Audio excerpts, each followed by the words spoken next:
Premier conseil interministériel de l'année 2025, ce jeudi 2 janvier, les ministres du gouvernement de la transition présents dans la capitale gabonaise ont honoré ce premier rendez-vous annuel, un moment pour eux de se retrouver avec de nouvelles ambitions pour leurs départements ministériels respectifs. L'arrivée du Premier ministre, chef du gouvernement de la transition, Raymond Ndongsima, a donné ici le temps de cette première réunion interministérielle de 2025 au lendemain de l'adresse à la nation du président de la transition, chef de l'État, qui a exprimé l'ambition d'aller plus loin pour son pays. Pour le général Brice Clotaire Oligui Nguema, 2025 sera l'année de la consolidation et du renouveau. En convoquant donc ce conseil interministériel, au sortir de la célébration des fêtes de Nouvel An, Raymond Ndongsima et son gouvernement veulent s'approprier les grandes orientations contenues dans le discours du président de la transition le 31 décembre 2024, les annonces faites par le général Oligui Nguema dans le but de stimuler le développement du pays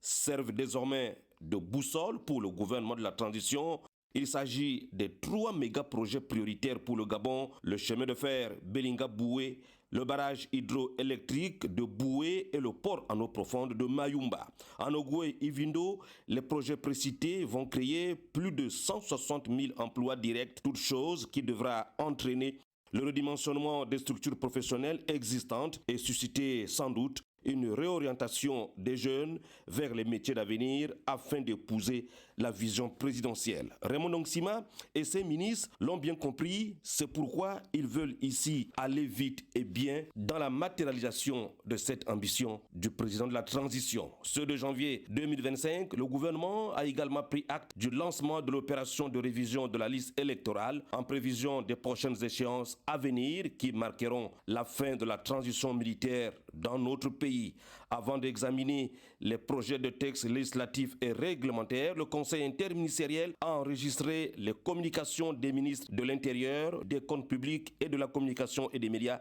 sur les principaux événements dans le monde, la situation intérieure du pays, les principaux indicateurs macroéconomiques et sur l'exécution du budget.